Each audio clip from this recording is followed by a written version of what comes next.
This is Pet Life Radio. Let's talk pets.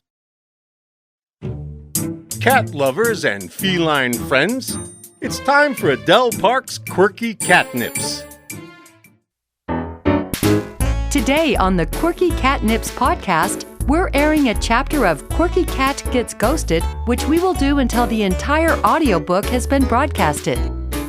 We invite all you kitties to kick back now, relax, and enjoy Quirky Cat Gets Ghosted by Adele Park.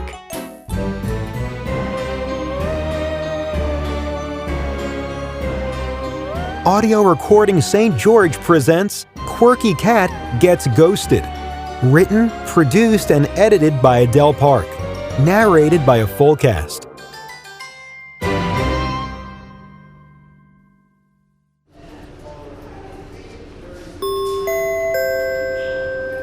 A directive from Gertrude Fletcher, head of the Naval Utah Department of Motor Vehicles. Part 5. The old ticker may stop talking, but the beat goes on. It's exactly these sorts who wind up in my office. Just ask Blue McKenna. Navigating the dirt road in front of Juniper Hollow on a frosty January morning bought Blue more time on Earth than she bargained for. The poor driving skills that ensued were self-inflicted errors, not to mention a violation of Section 7 of the Utah Vehicle Safety Code. Anyone who paid attention in driver's ed knows when something unexpected appears in the road, the correct procedure is to calmly pump the brakes. Hastily swerving to miss something that is likely going to be hit anyway always results in calamity. Free will doesn't stop when the heartbeat does. We can choose to walk toward the light into a new realm, or we can step out of line and stay here. Blue chose the latter. Did something scare her into staying? Not initially. She stayed because of the baby. There are consequences for every decision we make. More importantly, there is a reason stepping out of line is viewed as a negative thing. It was only just recently that Blue discovered a desire to move on. Of course, it's too late for that now. She has awakened the beast under the bridge. In order to reach the kingdom of heaven, Blue will have to slay the dragon, so to speak. Frankly, I don't hold out much hope that she will persevere. Evidently, no one on Earth is aware that Blue is in limbo, unable to truly be with her child, and unable to cross over because she can't get beyond the apparition that has been haunting the bridge for decades. At present, Blue's only chance of resting in peace hinges on her ability to get assistance from a belligerent cat named Skitters. Animals are able to see through the veil that separates the living from those in transition. Of course, this doesn't mean they will acknowledge the presence of a spirit. Cats are notorious for ignoring humans if they sense they're expected to do something. This dynamic is especially true with the combative relationship Blue had with Skitters the Cat prior to her ill-fated bridge excursion. Next! In case you haven't noticed, you've been ghosted. Chapter 5. Blue McKenna. I thought I'd go to hell for my sins. Instead, I wound up at the Department of Motor Vehicles. Same thing, really. The office is as dreary as the woman behind the desk. Gertrude Fletcher, a dead ringer for Ruth Bader Ginsburg, the supremest of Supreme Court justices. When writers describe a hair bun as severe, they're talking about the likes of RBG and Gertrude Fletcher. From what I can puzzle together, Gertrude runs some sort of unit that appeals wrongful deaths out of her old office at the DMV. I didn't know you could do that. I always assumed it was game over once you carked it. Gertrude says the conditions of my contract were violated. I wasn't supposed to expire until I was an old lady. Gertrude keeps referring to the people in the main office. Apparently, they viewed my near-fatal accident several years ago as a mulligan. meaning this time my number was truly up. Gertrude thinks we can get it tossed out on a technicality. My books have been on bestseller lists, but the thing people remember me for is surviving a plane crash in the desert outside of Naval, Utah. The accident killed my parents, along with the pilot whose brain was caramelized after eating a vegan sandwich garnished with magic mushrooms. Somehow I survived, though my bladder took a horrendous thrashing. The first few years after this aerial fender bender, any more than an eyedropper full of liquid would send me dashing for the restroom like a Black Friday shopper hoping to get their mitts on a cheap TV. Not wanting to travel in this condition, I lived there for several years before selling it to Moon's husband when I was facing a cash flow problem. Scotty, my husband, bought it back when we got married. It's just one of the many reasons I love this little rectal surgeon. Moon wasn't with us when dopey McPilot ground his plane into the desert like he was crushing out a pestilent cigarette. Some kids from Naval found me balled up near the wreckage. One of them was the son of Kip Nichols, a deputy for the Pitt County Sheriff's Department, and a regrettable extramarital sex partner. I wasn't married, he was, but I knew it, which made me equally sleazy. In my defense, I was only 18 years old and had just lost both my parents. Moon met my caseworker when Gertrude was still alive and permeating the gloomy halls of the DMV in Naval. Our experiences with Gertrude were vastly different. Moon spaced out getting a new driver's license after she moved to Utah. Deputy Kip Nichols, creepaholic in uniform, pulled Moon over for expired plates and pretty much threw the book at her. By this time, I was no longer letting Kip dip his corn dog in my condiments. Moon considered this to be guilt by association and even had the nerve to suggest that I spring for the ticket. I personally never trifled with Gertrude. My previous visits to the DMV were always on the cordial side, mostly because I was never in much of a hurry. I didn't get all bajiggity if I had to wait. Sometimes I actually liked bureaucratic slowdowns because they gave me time to read. Of course, that depended on what book I had at the time. When she was alive, Gertrude had the reputation for being a dyed-in-the-wool Stiffington, ruling the DMV in Naval like Genghis Khan. She's doing the same at whatever place this is. My premature son is hanging on by a spaghetti strap in the critical care unit at the Naval Base Hospital. Scotty has become Marvin the paranoid android from The Hitchhiker's Guide to the Galaxy. His anxiety is so thick you could pave an interstate with it. If I thought any of this would elicit even a drop of sympathy from Gertrude, I was dead wrong. Speaking of which, my funeral was a disaster. I was cremated in my wedding dress and my white cowboy boots. I loved the dress so much, I had jokingly told Scotty I wanted to be buried in it. I remember the day I bought it like it was yesterday. Moon and the twins had come to Las Vegas to help me shop for my wedding. It was one of those unreasonably hot days Vegas is famous for. The girls were hissing and snarling at each other, bored with the whole process. We'd already picked out their flower girl outfits, which meant they were effectively through being good for the day. Moon shops with the tenacity that can only be rivaled by a bigoted Republican on a religious bender.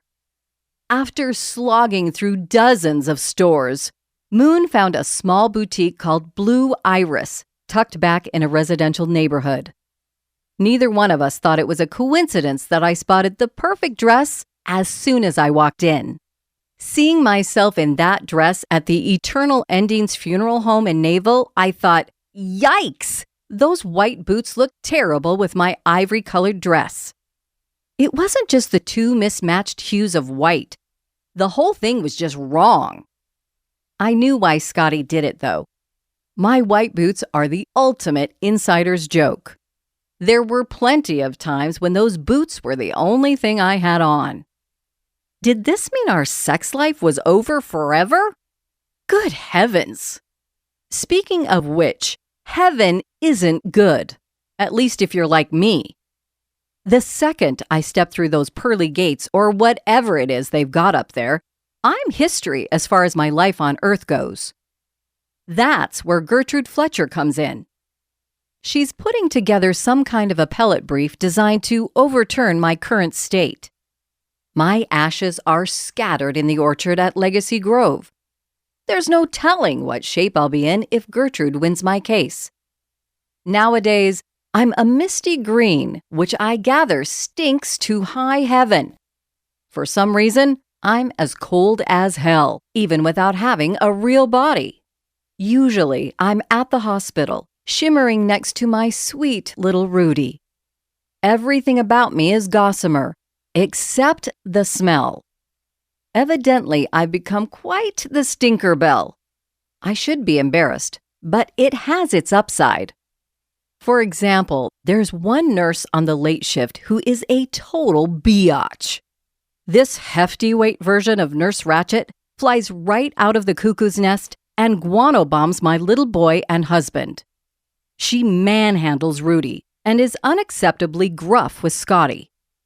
I wait until she's checked all Rudy's vitals, then drench her in my new fragrance, Decomposed Damsel. To do this, I grit my teeth and walk through this plus-size sadistic bedpan handler, wishing I could stab her with that ballpoint pen she clicks whenever she's talking to Scotty. She can't feel anything except maybe a snippet of cold air. My presence seems to have a chilling effect on people, but at least I'm doing something to make her skin crawl. Rudy's room is in the neonatal intensive care unit, so the windows can't be opened, which means it's warm as a sweat lodge. It's my favorite place on Earth. I can appear pretty much anywhere I want. Not that anyone notices. I worry about Scotty's kids, especially Brandon. I watched him swipe some liquor from our house in Las Vegas. Even more alarming is his part-time job selling weed. Had I known what he was doing when I was alive, I would have stepped in. Not that I had much credibility. I spent years selling wacky tobacco grown in the oasis outside Naval. True, I was an adult, which lessened the legal peril, especially since I sold my weed at a licensed marijuana dispensary in Colorado. That was another life ago. Today, I'm concerned about this 16-year-old kid and his buddy turning into prison dandies just because they want pizza and date money. If I had a dime for every deviant stunt Brandon and his pal Taj pulled just last summer, I could buy my way back to the land of the living. These two never quit. And the funny thing is, they're both good kids. It just gets lost with all the flim-flammery and borderline illegal pranks. On the topic of stupid exploits, Brandon and Taj are the ones who got me interested in Juniper Hollow. I'd known about its morbid history for many years, but never took an actual look behind that Zion curtain until Taj flooded the place and nearly got a polygamous girl killed. Then I started writing an entire book about it. I rationalized this by telling myself, no one will mind when this thing makes a mint.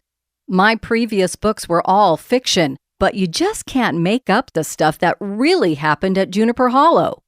Murder, rape, witchcraft, polygamy, bootlegging, tax evasion, welfare fraud, and inbreeding on an astonishing level.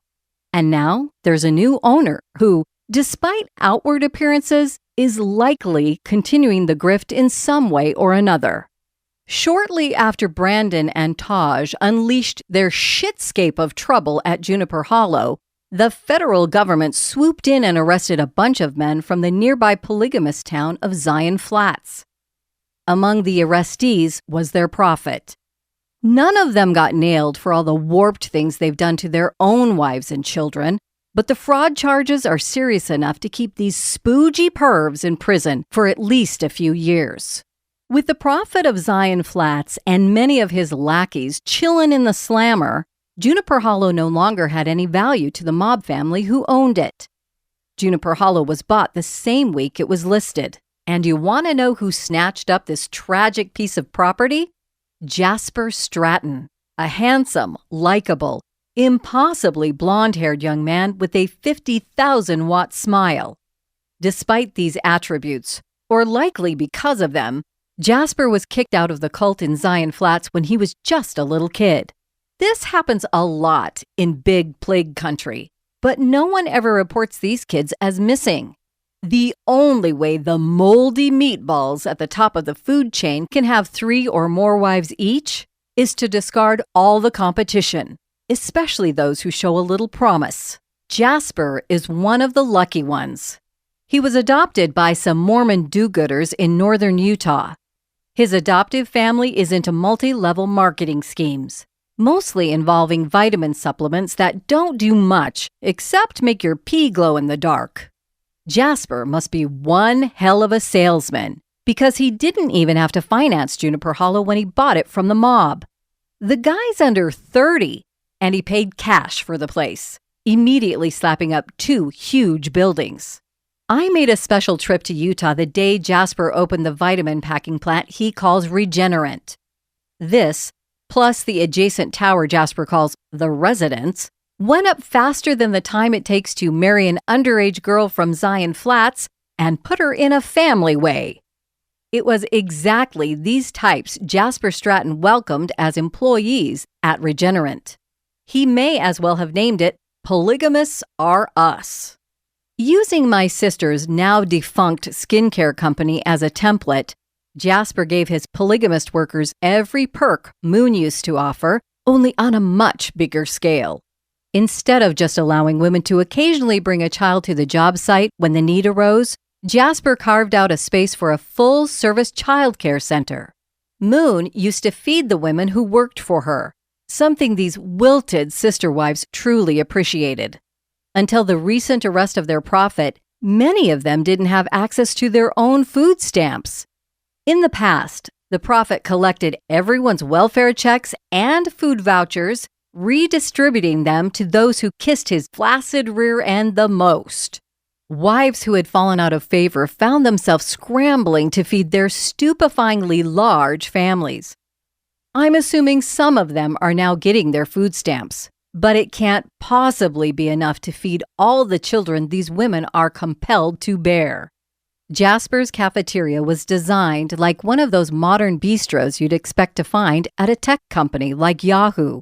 Free food and snacks are available to employees and their kids in the daycare center. Jasper even got a set of vans to pick everyone up for work, just like Moon used to, although Zion Flats is right next to Juniper Hollow, and they could easily walk. Imitation may be the highest form of flattery, but Jasper's operation didn't do anything but piss Moon off. She was still smarting from her polygamist employees walking out when she was in California, tending to her dying mother-in-law. When Moon got a gander at the color-coded uniforms for Jasper's employees, I thought she was going to blow her brainstem. Moon had gone to the mat with the prophet of Zion Flats over the issue of uniforms. One of the ways polygamist men keep their women in line is to anchor them down with heavy, full-length dresses. This made working in Moon's humid laboratory unbearably hot. Ditto for a hard day of packing vitamins at Regenerant. All this aside, I was quite impressed with Jasper's setup. The packing plant was clean and well lit, although I got out of there and back to the courtyard as quickly as possible. I can't stand the smell of most vitamins. That mildewy, composted odor made it hard for me to choke down my prenatal pills. Spending even a few minutes in the Regenerant side of Juniper Hollow was like crawling into a giant bottle of cod liver oil and screwing the cap on as tight as it would go.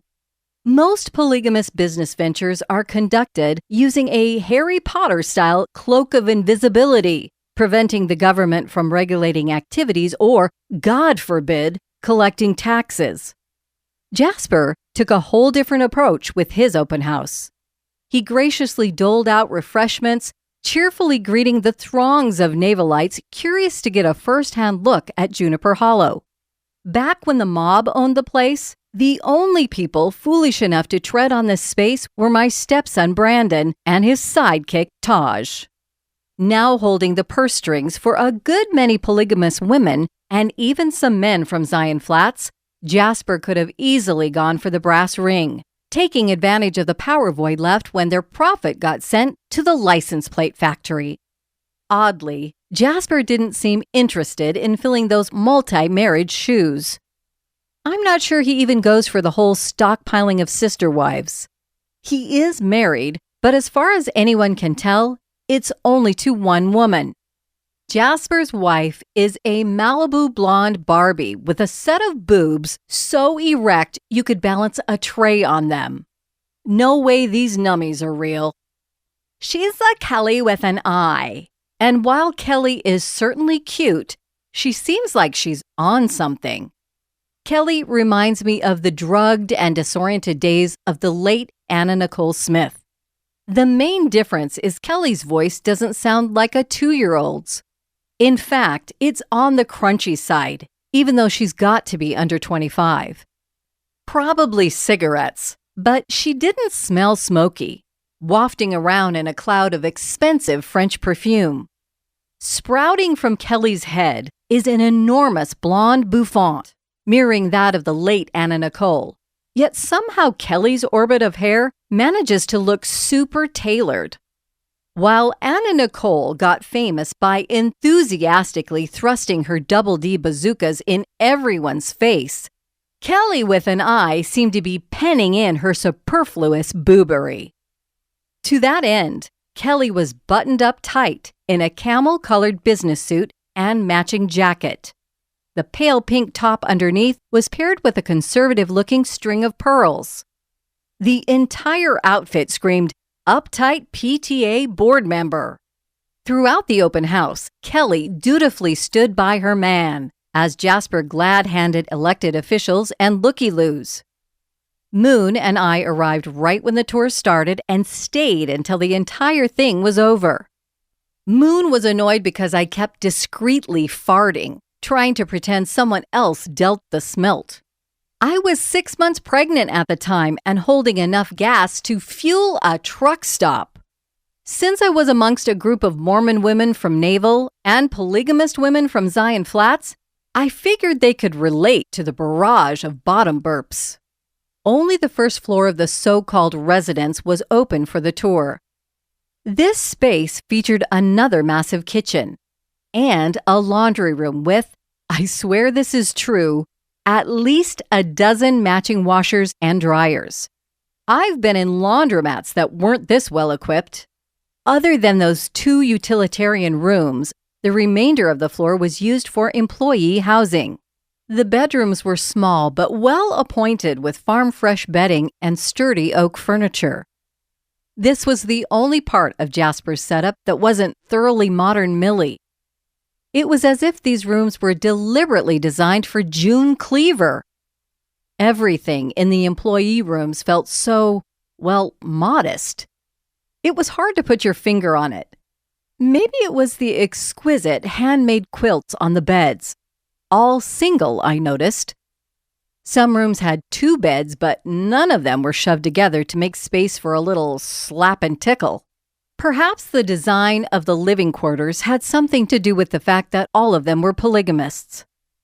In an extensive, shockingly open interview with the Naval Weekly Banner, Jasper said most of the women he brought with him were from a polygamous sect in northeastern Utah known as the Osterberg clan. This group came from a ramshackle bedroom community outside Vernal, where some of the men literally made a killing at their business. Like Jasper, the group specialized in pyramid-style schemes that enriched those at the top and befuddled the suckers at the bottom. Opening Regenerate seemed so legit in comparison. As is the case in Zion Flats, the Osterberg clan is currently operating without a managing molester. Their last profit went for the ultimate trophy wife, a prepubescent virgin who wasn't from a polygamous family. He got tarred and feathered for his troubles. I didn't think they did that sort of thing anymore, but apparently it's still in vogue in Vernal. This was one of those cases that got so much national attention, the local authorities had to do something, eventually arresting their prophet, along with the local vigilantes involved in this sticky retribution. No one has made a move to seize power in Zion Flats or with the Osterberg clan, although Jasper Stratton is in prime position to do so in both places. Jasper seemed uninterested, which I find highly suspicious. What was his angle? I was trying to figure that out when I inadvertently turned myself into fender meat. Now I'm stuck in something that can't possibly be described as anything so pleasant as La La Land. Half the time I can't find my caseworker, Gertrude Fletcher. I'm colder than hell's hinges and smellier than a bucket of fish guts sweltering in the sun. The fact that it's winter doesn't help. My wedding dress is full length, but it doesn't do a damn thing to keep me warm. Smelling like a week-old tuna fish sandwich forces me to spend more time outside than I'd like. When I'm not watching over Rudy, I try to air out as best I can. I usually do this at Juniper Hollow, attempting to piece together the events leading up to my demise. Here's what I remember. I was on my way to Legacy Grove with the photo album Moon gave me as a gift for my baby shower. Most of the pictures were scans from Boyd Fletcher's collection, which Moon had printed on photo paper. I'd been mesmerized by the gift. Some of the pictures dated back to the 1930s. This was after the bloody blowout between the mob and the federal agents attempting to stop their side hustle of making whiskey. If only these Dick Tracys had waited another year, Prohibition would have ended, and they could have lived to make another arrest.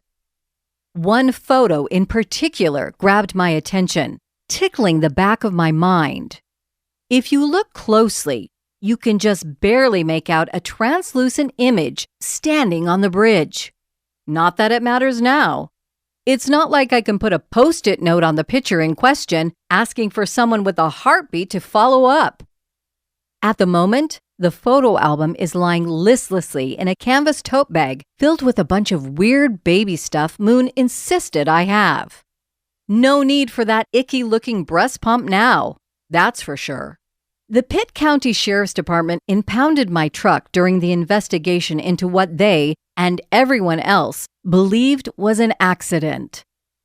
The details remain a blur, but I know I saw something in the road, grabbed the wheel, and fatally overcorrected. I don't remember much after that, except for an excruciating concern that Rudy might be getting crushed by the steering wheel. Whenever I'm not watching Rudy clinging to life in the hospital, I mope around the spot where I mangled my truck. I've looked everywhere and still can't find any clues that might help me figure out what happened. I haven't missed the irony that I was writing a ghost story at the time when I became one myself. Prior to that, I couldn't see a ghost to save my life. Then I finally see what I think is a ghost, and it actually costs me my life. How messed up is that? Here's the clincher. The only ones I've got at my disposal to help me are Gertrude Fletcher and Skitters the Cat. I am so fucked. In the mood for a killer audiobook? Quirky Killers by Adele Park is the story of a serial bride who sends her husbands to heaven in a hurry. Too bad the cops don't see the humor in this and arrest this woman who is just trying to make sure everyone gets to meet God. Quirky Killers. Get it today on audible.com. You'll die laughing. Let's Talk Pets. Every week on demand. Only on PetLifeRadio.com.